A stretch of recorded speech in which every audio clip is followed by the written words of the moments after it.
Are you thinking a thought that is so insistent that it just keeps spinning around and around and around? Or maybe it's not one thought, but many, so many that your mind feels like a jumbled mess. If you are feeling scattered, you are in the right place. You are not alone. So many of my clients, especially when we first start working together, feel this sense of being scattered. And I am going to share with you the one practice I use with them to help unscatter, organize, and simplify the thing that is going on in your mind. You know what to do before diving in. To set yourself up for the most success, scroll down and subscribe to this channel if you have not done so already. To add a little extra accountability, turn on the notifications so that you never miss a free alignment training posted every Tuesday. To follow along with the exercise I am about to introduce to you, head to my blog linked in the description to download your free PDF that outlines this practice step by step. Last week, if you tuned in, I shared a 4-question positive psychology exercise called motivational interviewing. What this exercise did was help you to transform doubt into decision. The caveat with that exercise, however, is the first question, which is to outline the change in front of you, what you are trying to decide to do or not to do. Some of us may be in a season that's not quite there yet. You still haven't even determined what the change in front of you is. Rather, you need to take a step back and first experience clarity, sift apart everything that's going on in your mind, unearth the feelings that are happening within you so that you can understand first where you are before deciding where to go next. So that's what today is all about. And as promised, this is one simple exercise. And not only is it simple, but also it may be one of the most entertaining ways to unscramble your mind and clarify what's going on. Here's how it works. Imagine yourself in a house that has the radio on in one room, it has the TV blaring in another, your brother is upstairs blasting music, your mom is trying to get your attention by screaming at you over the phone, or maybe she's in the kitchen, dad is talking loudly with his friends, you're standing in the middle of the room trying to hear your own thoughts because you came into this room for a reason, but now you can't remember because there's too many things going on all at the same time. For sure, this type of situation feels chaotic. If you're used to this type of situation, you actually won't perceive the chaos, but the stress, the underlying stress, can still be measured in your body. So in your mind right now, you may be accustomed to the noise. You may be used to the fact that there's always so much happening. There's always so many thoughts, so many channels playing at the same time. And therefore, you have that feeling that something is off, or you feel scattered, but you can't pinpoint why. Of course, in your mind, there's not a literal radio to turn down or a TV to turn off, or someone to look at and communicate with and say, hey, I need a moment. Let me gather my thoughts before answering that question. Or could it be possible? This is exactly what I do with clients. We take all those channels and we separate them out so that not only you can hear clearly what you're intending to hear, one thing at a time, but also as we look at each individual channel in our mind, each thought, we can understand if that's the one we want to pay attention to. We can align our thoughts with our values and intentions. So I'll be the first to admit it's a little out there. This exercise requires imagination. So let yourself enter this experiment, try it on. You only have to do it once. If you totally hate it, you never have to do it again. So the first step is to imagine either that singular thought that is spiraling in your mind, or pick one of those thoughts, one of those metaphorical channels to tune into. As you tune into this thought, again, be creative, enter the experiment, walk through the 8 questions that I provided in the PDF download.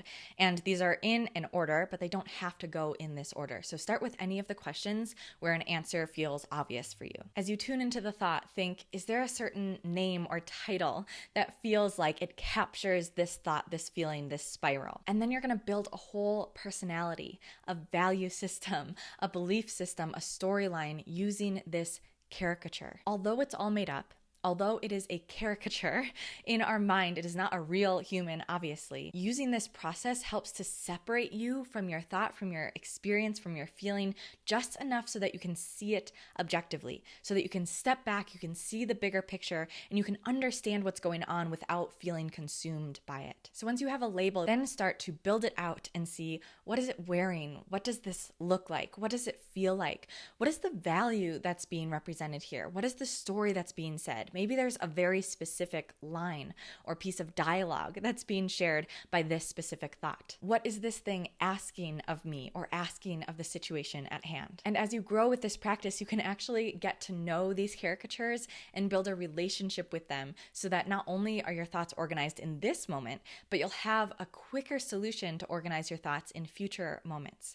So you can start to understand what caricatures in my mind fire up in certain situations. Where are they really helpful? Where I actually want to lean on that part of myself, where I want to pull that part of myself out. And when is that caricature not so helpful and tends to override out of fear or worry or self-sabotage? Okay, so I recognize this is pretty abstract and out there. So let's make it a little more concrete with an example. My boyfriend and I have a running joke with a caricature of mine that's called the Question Master. Identifying this part of me has not only been really helpful for me with everything that I just explained, but also in our relationship. So jumping around these questions in the PDF. Now that we have the first question answered, Question Master is the name of this caricature. Jumping to the fourth question, what this part of me values.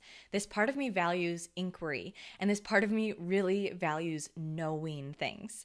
So she likes to be certain, and that's why she's always asking questions, whether it's about the daily activities or what the plan is for the week, or what if this happens in the 10-year future, then what will we do? Again, knowing this is so helpful because if I'm asking questions, especially those future questions that seem so far-fetched and really unnecessary, my partner and I now have an understanding that it's simply because this part of me is wanting some assurance. The answer to question 3 on the PDF, what is this caricature's favorite activity, is quite obvious. It is asking questions. And she is exceptionally skilled at this thing. So, as I prefaced earlier, I actually bring out this part of myself during something like a one-on-one coaching call. The Question Master is very welcome in that situation because it leads my clients to greater certainty and understanding about them, about the decisions in front of them, about their own minds, insights, longings, values, and desires. Question 5, what is this caricature's greatest fear or worry? In tandem with the value of wanting to know things,